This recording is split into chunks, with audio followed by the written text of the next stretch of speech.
Diamond Matrix said, "Enlightening beings who, by means of the mind which has thus reflected on the infinite possibilities of knowledge, are intent upon yet higher tranquillities and liberations, thinking of consummate attainment of yet higher enlightened knowledge, entering into the secret of the Buddhas, ascertaining the greatness of inconceivable knowledge, purifying the ascertainment of spell concentration, extending mystic knowledge, acting in accord with the differences in worlds, cultivating the insuperability of the powers, expertise, and unique qualities of Buddhas, following the might of the turning of the wheel of teaching of Buddhas, not abandoning the attainment of empowerment of great compassion, thus come to the ninth stage of enlightening beings.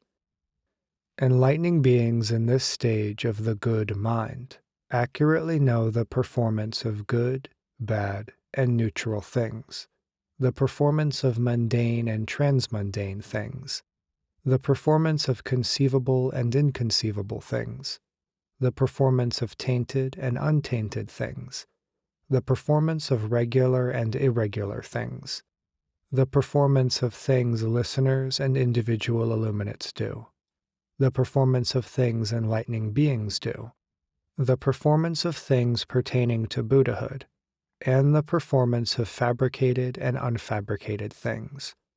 All these they know as they really are.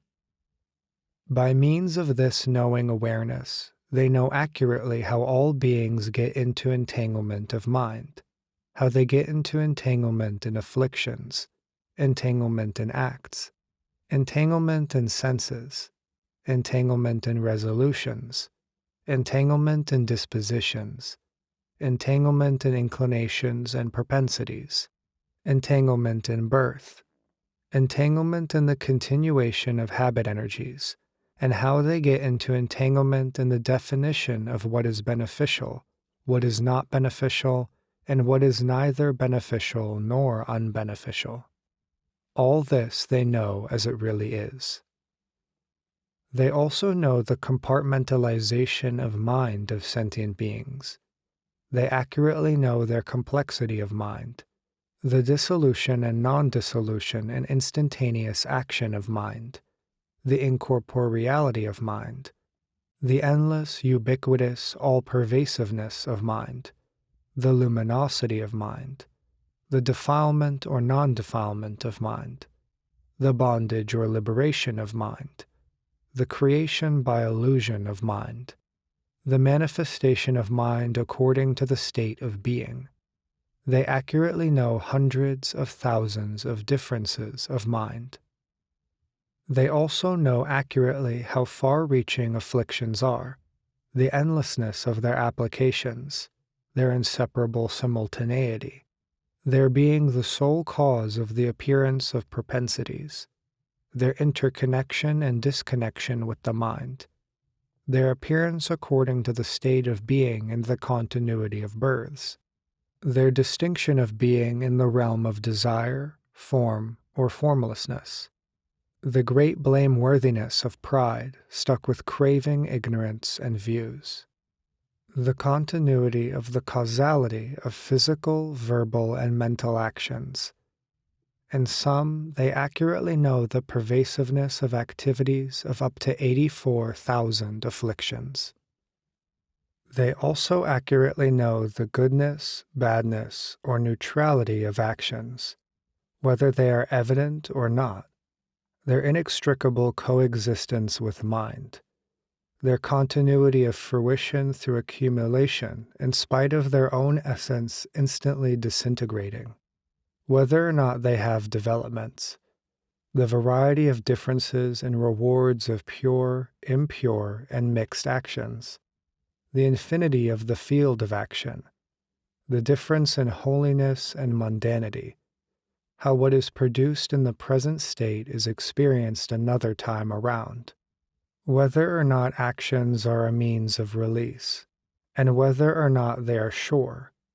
In some, they accurately know as many as 84,000 different aspects of action, as well as how to skillfully ascertain their differences. They also know accurately the weakness, mediocrity, and strength of faculties, their disjunction or continuity past to future, their superiority, mediocrity, and inferiority, their inextricable coexistence with afflictions, whether or not they are vehicles of liberation, sure or unsure, their suitability for guidance according to maturity or immaturity, their nature as grasping of appearance and the rapid disintegration repeated in the net of faculties, the invincibility of the overlordship of faculties, the difference in regressing and non-regressing faculties, their various differences of extent and concurrence. In sum, they accurately know as many as 84,000 different aspects of faculties.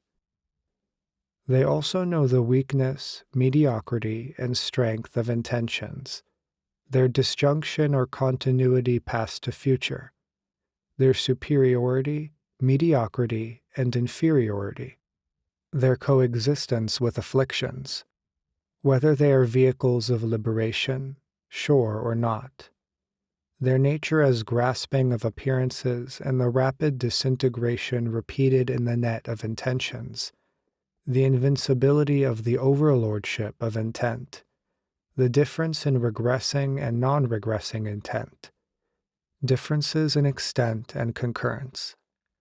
In sum, they know as many as 84,000 various aspects of intent. They also accurately know the weakness, mediocrity, or strength of dispositions, their disjunction or continuity past and future, their superiority, mediocrity, or inferiority, their concurrence with afflictions, their qualities of being vehicles of liberation or not, sure or not, the certainty or uncertainty of their maturation, their nature of being grasping of appearances and the swift dissolution repeated in the net of dispositions, the invincibility of overlordship of disposition, their persistence and differentiation, differences in extent and concurrence. In sum, they know accurately as many as 84,000 different aspects of inclinations and thousands of various aspects of dispositions. They also accurately know the weakness, mediocrity, or strength of wills, their disjunction or continuity past to future, their superiority, mediocrity, or inferiority, their concurrence with afflictions, their quality of being vehicles of liberation or not, sure or not, their certainty or uncertainty of maturity, their being grasping of appearances and the swift dissolution repeated in the net of wills, the invincibility of their overlordship of will, their persistence and variety, their extent and concurrence. They accurately know as many as 84,000 different aspects of will, as well as thousands of ways of thinking.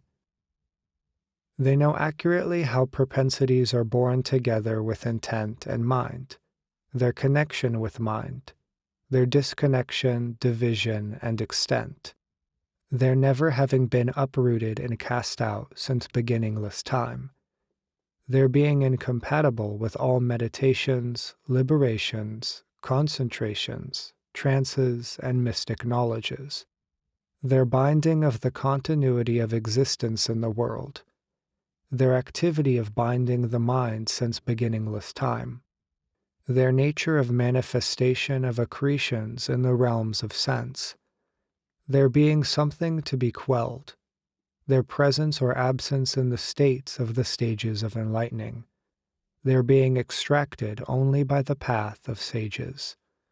All this enlightening beings know accurately.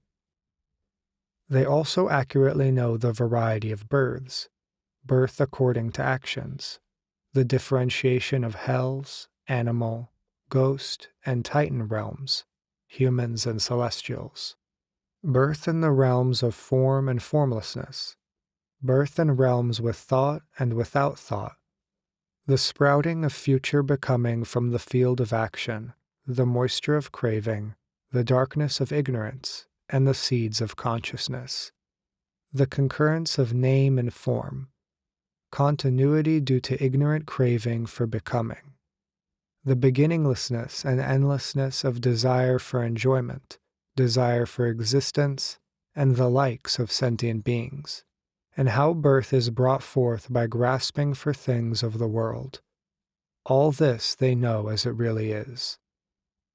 They also know whether or not habit energies are active, infusion by impressions according to involvements, habituation according to activities of beings, habituation according to acts, afflictions, and customs, habituation to good, bad, and neutral customs, habituation dominating future courses of existence, habituation gradually becoming dominant, habituation in which there persist aberrations producing long-lasting affliction, substantial and insubstantial habituation, and permeation by impressions of seeing and hearing Buddhist practitioners, individual illuminates, enlightening beings, and Buddhas.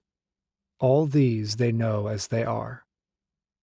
They also know accurately the correct stabilization, incorrect stabilization, and correct and incorrect stabilization of groups of people, their correct stabilization by correct views, their incorrect stabilization by incorrect views, their non-stabilization without either, their incorrect stabilization by one of the 5 hellish deeds that bring immediate consequence, their correct stabilization by the 5 religious faculties, their lack of stability without either, their incorrect stabilization in the 8 deviations, their correct stabilization in the Eightfold Right Path, their lack of further involvement with either, their indeterminacy without either, their incorrect stabilization on unrelenting envy, jealousy, and lack of sympathy, their stabilization and correctness of practice of the supreme path of sages, and the indeterminacy of groups apart from both of these. They know all these as they really are. Enlightening beings who have attained such knowledge are said to be established in the 9th stage, good mind. Enlightening beings in this stage of good mind, knowing the differences in sentient beings' conduct, undertake to effect their liberation accordingly. They truly know the maturity of sentient beings as well as their discipline. They truly know the teachings of the vehicle of listeners, the teachings of the vehicle of individual illuminates, the teachings of the vehicle of enlightening beings, and the teachings of the stage of Buddhahood. Knowing all this, they expound teachings to beings so they may realize thusness. They expound teachings according to differences in mental dispositions, according to differences in propensities, according to differences in faculties, according to differences in inclinations, through approaching knowledge according to differences in spheres of action, through proceeding according to knowledge of all spheres of action, through proceeding according to tendencies toward entanglement according to disposition, through adaptation to the afflictions, actions, and habits of the various states of being, through going along with the structures of groups, according to the application of whatever means by which liberation may be attained, by appearing in endless forms, by appearing in all worlds and ways congenial to the beings there, by knowing how to say everything, and by skill in ascertainment of all specific knowledge necessary for elucidation of the teachings. Enlightening beings established in the stage of good mind act as preachers of the teaching and preserve the treasury of teaching of the enlightened. In these enlightening beings, the unadulterated 4 special knowledges of enlightening beings are always operative. What are the 4? They are the special knowledge of principles, of meanings, of expression, and of elocution. By the knowledge of principles, they know the specific characteristics of principles. By knowledge of meanings, they know the differentiations of principles. By knowledge of expression, they know the unconfused teaching of principles. By knowledge of elocution, they know the interrelated continuity of principles. Also, by specific knowledge of principles, they know the non-existent body of things. By specific knowledge of meanings, they know the beginning and end of things. By specific knowledge of expression, they expound the teaching by means of interconnected representations of all things. By specific knowledge of elocution, they can expound the teaching boundlessly without destroying representations as they are. Also, by specific knowledge of principles, they know the present differentiation of things. By specific knowledge of meanings, they know the past and future differentiation of things. By specific knowledge of expression, they expound the teaching without mix-up of past, future, and present. By specific knowledge of elocution, they expound the teaching in each of the past, future, and present by the beginningless and endless light of truth. Also, by specific knowledge of principles, they know the variety of phenomena and principles. By specific knowledge of meanings, they know the variety of meanings. By specific knowledge of expression, they expound the teaching according to the local language. By specific knowledge of elocution, they expound the teaching according to mental dispositions and knowledge. Also, by specific knowledge of principles, they know the skill of differentiation of direct knowledge of things without mix-up. By specific knowledge of meanings, they know the arrangement of suchness by inductive knowledge. By specific knowledge of expression, they teach by demonstration of conventional knowledge without mix-up. By knowledge of elocution, they expound the teaching by familiarity with knowledge of ultimate truth. Also, by specific knowledge of principles, they know one indestructible principle in all things. By specific knowledge of meanings, they enter into realization of familiarity with the interdependent origination of matter and mind, senses, sense data, and sense consciousness, and the truths. By specific knowledge of expression, they teach in words pleasing and easy to understand for all beings. By specific knowledge of elocution, they teach by more and more endless illumination of the teaching. Also, by specific knowledge of principles, they know the variety of entries into the one vehicle. By specific knowledge of meanings, they know the distinctions of different vehicles. By the specific knowledge of expression, they teach without confusing all vehicles. By specific knowledge of elocution, they teach each vehicle with endless illumination of principles. Also, by the specific knowledge of principles, they enter into action in accord with all practices of enlightening beings, practice of knowledge, and practice of principles. By the specific knowledge of meanings, they comprehend the differentiations of the teaching of the arrangement of the 10 stages. By the specific knowledge of expressions, they teach by presenting the path without confusion according to the stage. By specific knowledge of elocution, they teach each stage in terms of its endless aspects. Also, by the specific knowledge of principles, they comprehend all Buddhas attaining enlightenment in an instant. By specific knowledge of meaning, they know accord with various differences in times, phenomena, and characteristics. By knowledge of expression, they teach by different utterances according to attainment of correct enlightenment. By knowledge of elocution, they expound each phrase of the teaching continuously for endless eons. Also, by knowledge of principle, they know action in accord with all Buddha's speech, powers, expertises, qualities of Buddhahood, great compassion, analytic knowledge, application, teaching, and omniscient knowledge. By knowledge of meaning, they know the 84,000 utterances of Buddhas according to sentient beings' mental dispositions, faculties, and different inclinations. By knowledge of expression, they teach the Buddha's sayings according to the differences in actions of all beings. By knowledge of elocution, they expound the teaching by focus on the sphere of practice reflecting the knowledge of the enlightened.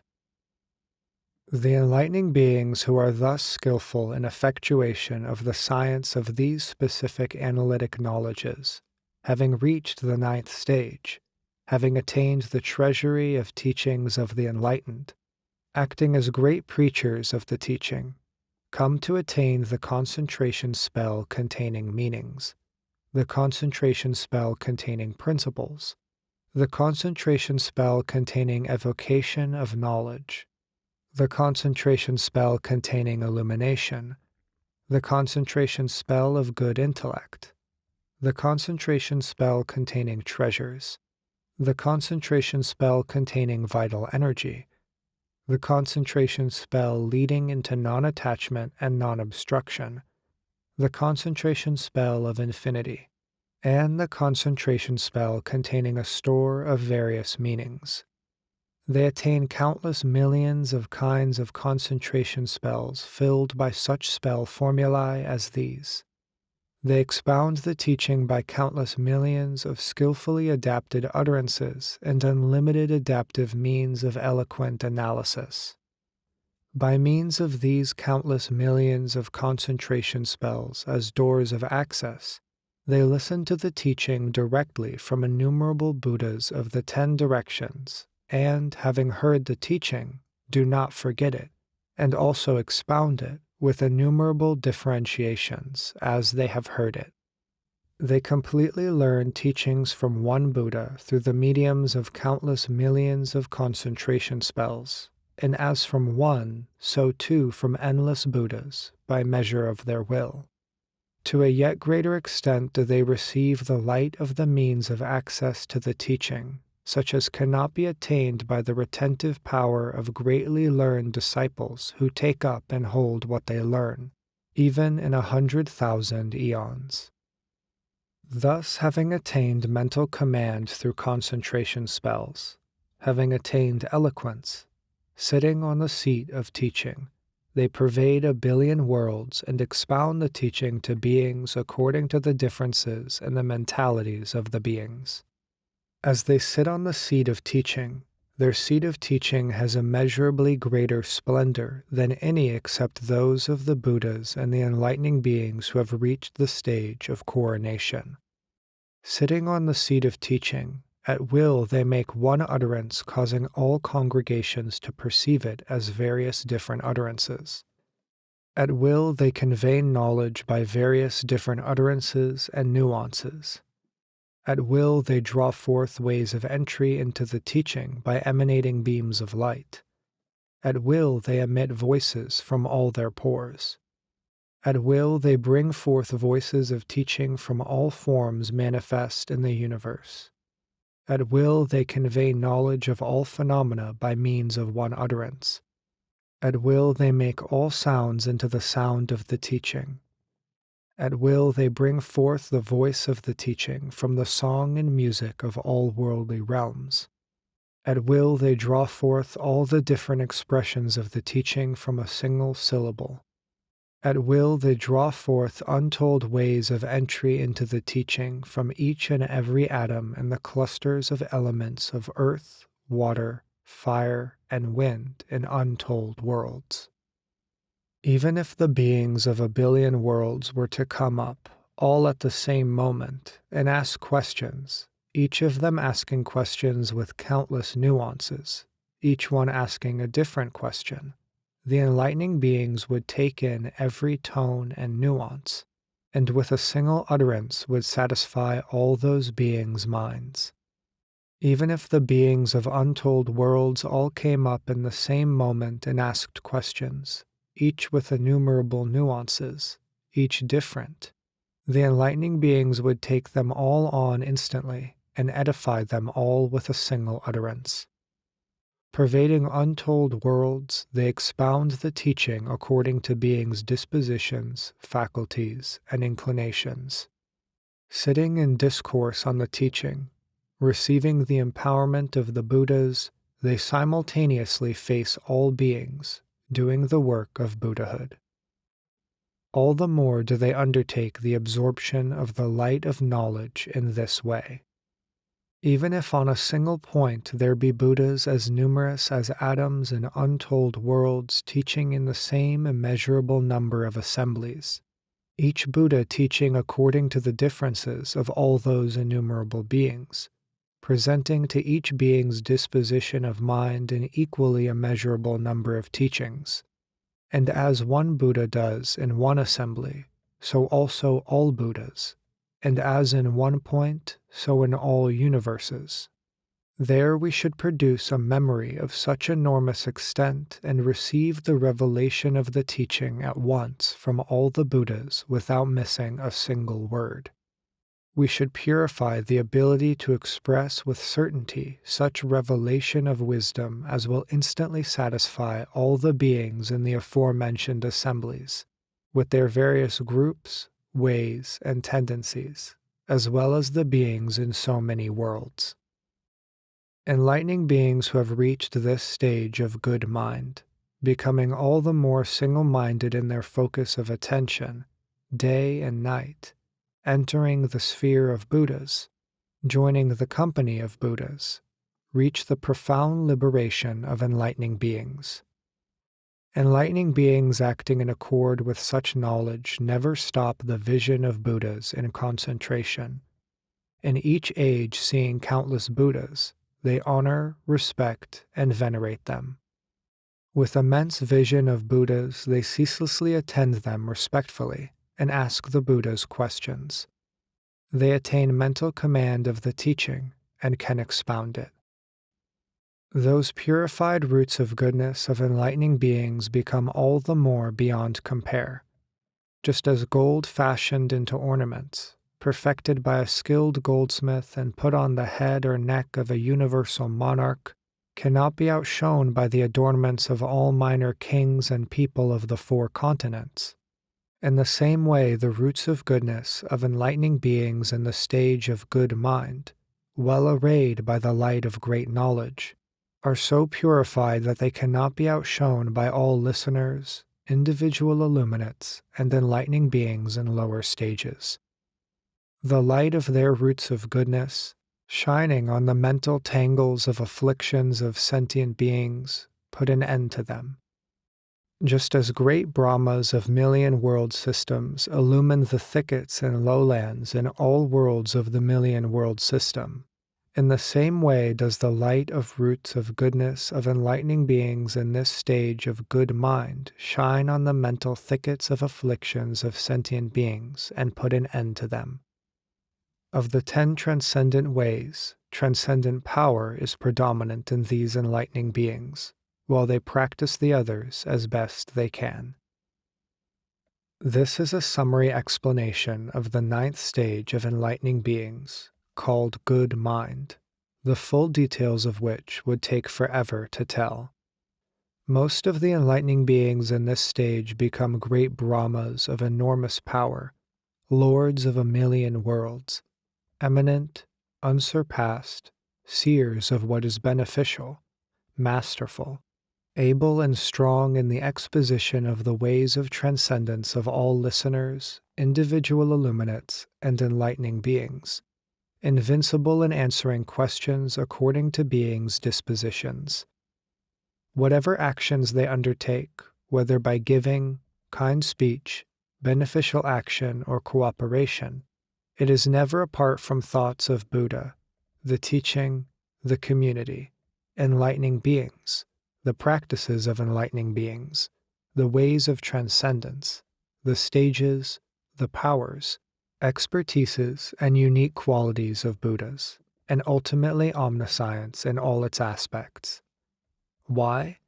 Because they want to become the best of beings, unexcelled leaders and guides, and ultimately omniscient refuges.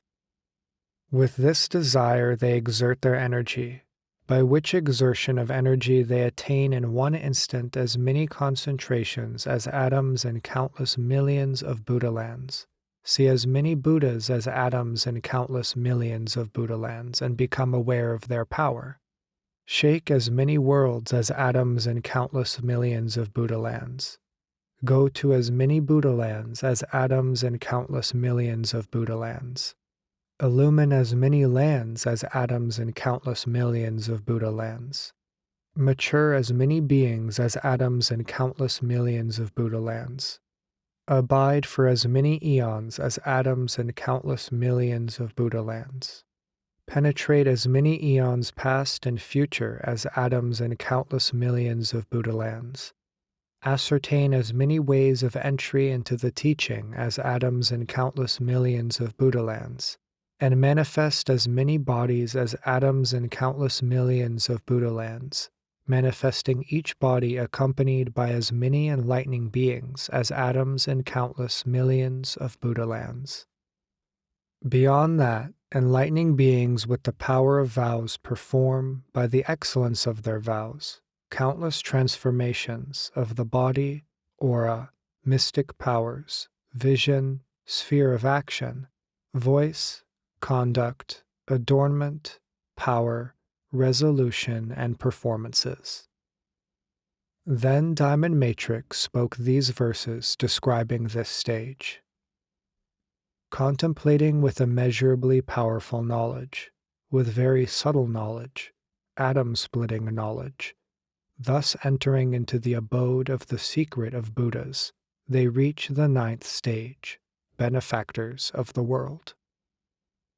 Their mental command and concentration are great.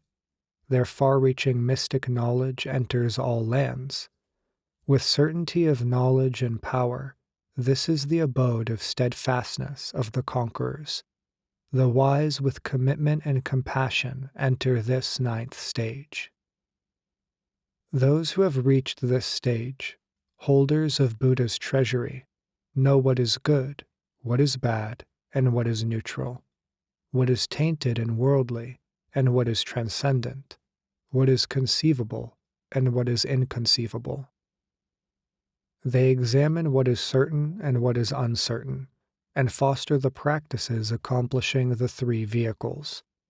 Teaching of the stages, according to inclinations and conduct, they prepare and enter the world accordingly. With superior subtle intellect following such knowledge, they search out the mental tangles of sentient beings. They search out the various tangles of mind, and comprehend who can be taught, what the end and the beginning are. They comprehend beginningless afflictions and their interrelatedness of application, as well as the continuity of their courses through compulsive propensities, and in terms of the various differences in process of action, and the vanishing of effect with extinction of cause. They comprehend which faculties are weak, middling, and strong, and continuity between past and future, inclinations of various kinds, and whether or not they are pure.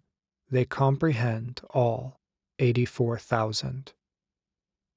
Worldly beings are developed into different dispositions, gone into the tangles of afflictions and views, beginningless, endless, never cut off, continually bound up with the mind, born together with and stuck to inclinations and propensities.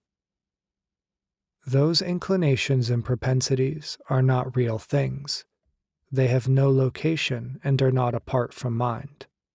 Hard to know, unconquerable by the states of meditation, they can be cut off only by the diamond thunderbolt of the path. Entering the variety of 6 courses of migration in life, craving being the moisture, ignorance the shade, action the field, consciousness the seeds, name and form the simultaneous sprouts. Thus do they see beings in the world, beginningless and endless. Those beings' minds are full of the action of afflictions, according to the patterns of habit. Apart from this, they have no desire for further continuation of transmigration. The enlightening beings know who are stabilized in truth, in error, and indeterminate, who are those sunk in views, and who are those with knowledge. With these reflections stationed in this stage, enlightening beings reveal the teaching in different ways, according to people's dispositions, faculties, and inclinations, versed in analytic knowledge, meanings, elocution, and expression. They are in the position of preachers of the teaching, like lions, like bulls, like majestic mountains. They shower the sweet rain of the elixir of immortality, just as the water spirits fill the sea. Skilled in seeking out meanings, as well as the essence of things, comprehending all expressions, they have mastered elocution. Having attained countless millions of decades of concentration spells, they hold the teachings as the ocean holds the rain. Thus, having attained concentration by purification through spells, they see thousands of Buddhas in one instant, and having gained the treasure of the teaching, they expound it, reaching each and every sphere with its purifying sound. They set the various beings of the billion worlds free by means of the three treasures, satisfying all according to their faculties and dispositions, like water spirits filling the ocean. With even greater virtue they exert their energy, and think how there are, in a minute point, unthinkable numbers of Buddha's teaching and various beings. Hearing the teachings, they hold them as the earth holds seeds. As many beings as there are in the 10 directions, all sit in a single circle of assembly. Appearing to them all in a single instant, enlightening beings will satisfy them all with a single utterance. Stationed here, masters of the teaching, highest of humans and gods, they become children of Buddhas, moving by the teachings. Day and night they are in the company of the Buddhas, established in profound tranquility, firm in knowledge and liberation. They attend millions of Buddhas and become purified, like the adornments of a monarch. Their light overcomes the obscurities of afflictions, like the light of Brahma illumining a million worlds. In this stage they become Brahma gods, imbued with virtue, and satisfy beings with the teachings of the three vehicles. What they undertake is for the benefit of all beings. Following enlightened knowledge, they attain virtue and knowledge. In a single instant they attain as many concentrations as atoms in immeasurable lands, steadfast. Seeing the Buddhas of the 10 directions, they hear the teaching, and beyond that, by willpower, they work innumerable miracles. Thus has been told the 9th stage of those contemplating great knowledge, profound, hard to see, subtle, the 9th stage of enlightening beings, called good mind. Thus having heard of unsurpassed practice, millions of celestials of the pure abodes were delighted. They stood in the sky, their senses enraptured, and paid honor to the Buddha. Endless millions of enlightening beings hovering in the sky were gladdened. They burnt clouds of incense, incomparably delightful, destroying the afflictions of the world.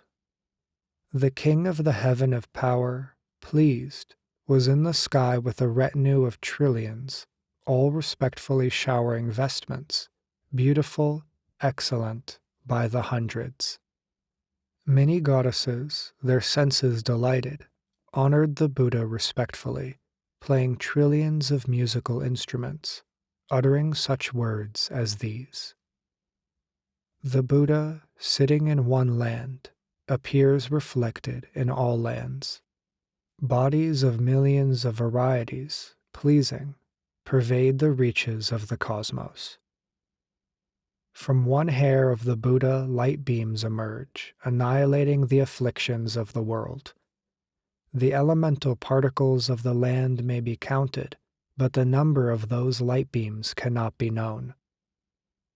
Sometimes they show Buddhas imbued with supreme characteristics, turning the wheel of the highest teaching. Sometimes there appear the Lord of humans, pure and calm, with his most excellent, unsurpassed conduct in other lands.